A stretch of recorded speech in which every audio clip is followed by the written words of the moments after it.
Requiere un modelo civil y policíaco, no uno castrense y militar.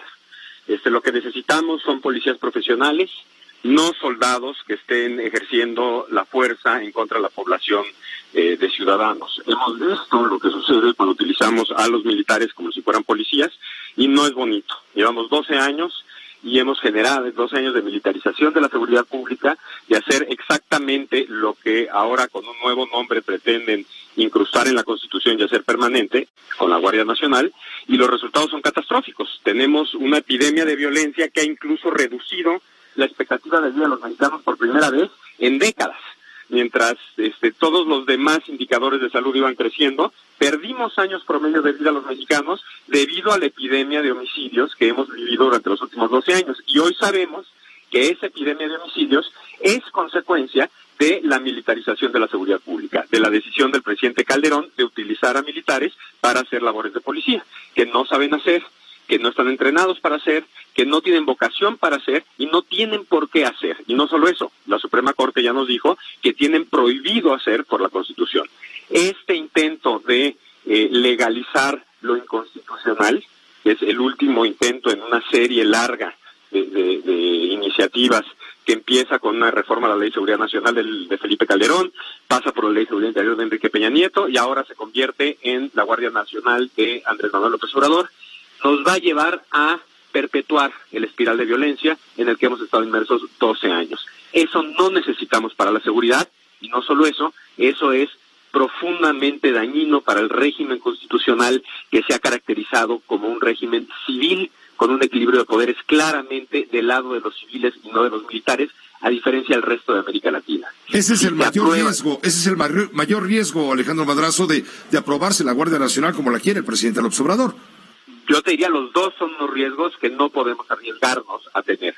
Uno es continuar con esta espiral de violencia, porque sí es catastrófica la espiral de violencia que tenemos. O sea, estamos ahorita catalogados en varios rubros en términos de violencia, justo abajo de Siria, que es un país que está en guerra civil. O sea, no es normal el nivel de violencia que tenemos, y ese nivel de violencia es consecuencia de la militarización de la seguridad pública. Ese es un riesgo. El otro riesgo es que, en el nombre de responder a la coyuntura y a la emergencia, como los gobiernos una y otra vez, por razones políticas, por salvar la cara, se niegan a utilizar los mecanismos que la Constitución contempla para emergencias, concretamente el artículo 29 constitucional, para no aceptar eso ante el mundo y para no aceptar los controles constitucionales que eso implica, están dispuestos a reformar la Constitución, dando al traste con 100 años de un régimen constitucional civil, anclado en lo civil. Entonces estamos ante un cambio de régimen, de uno civil a uno cívico-militar, y estamos ante la muy probable continuación de la espiral de violencia que hemos sufrido los últimos 12 años. Y podría profundizarse, perdón la interrupción, Alejandro Madrazo, podría profundizarse la violación a los derechos humanos. Por supuesto, lo que hemos visto a lo largo de estos 12 años es que el crecimiento en violaciones de derechos humanos, la intensificación de esas violaciones, no hace más que crecer. Entre más tiempo están los militares obligados a realizar funciones que no les competen, para las que no están preparados, más incurren a prácticas que les son propias de la guerra, pero que no son adecuadas para la seguridad pública. Los militares no saben investigar, y como no saben investigar, torturan. Y la tortura ha crecido consistentemente a lo largo de estos 12 años. Vamos a ver más tortura y vamos a ver menos seguridad.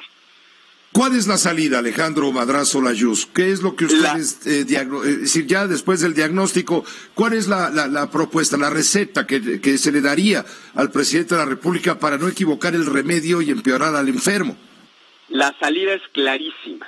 Fortalecer a las policías, invertir en las policías. Llevamos 12 años desinvirtiendo en las policías para meter ese dinero en el ejército. Tenemos que tomar ese presupuesto e invertirlo en las policías, darles a las policías capacitación. Una de las mejores propuestas de campaña de Andrés Manuel López Obrador era crear la Universidad Policíaca, y por ahí debió haber continuado en sus propuestas una vez que llegó a ser presidente. Entonces, fortalecer a las policías vía profesionalización, dándoles seguridad laboral, estabilidad laboral, prestaciones decentes y sueldos decentes a los policías, y entender que eso no va a ser una solución inmediata, como nada va a ser una solución inmediata. Entender que vamos a tardarnos 2-3 años en formar policías, y que durante ese periodo, en algunas regiones del país, acotadas, mucho más acotadas que el despliegue que tenemos hoy en día de militares en todo el país, quizás sí tenemos que tener a militares.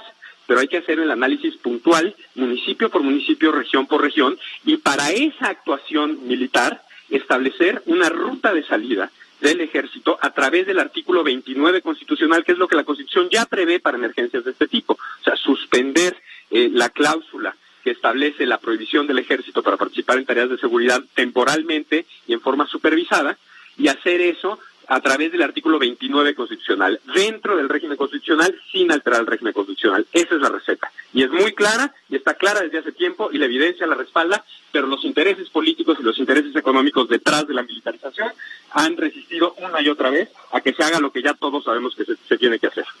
Pues muchas gracias, Alejandro Madrazo, por ayudarnos a entender este contexto de algo que va a ser decisivo y mañana será debatido en el Senado de la República.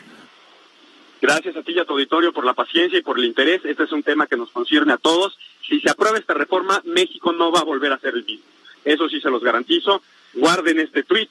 No vamos a ser el mismo país si se concreta la perpetuación de la militarización a nivel constitucional. Ojalá evitemos eso, porque va a definir no solo a la Cuarta Transformación, va a definir a la siguiente generación también.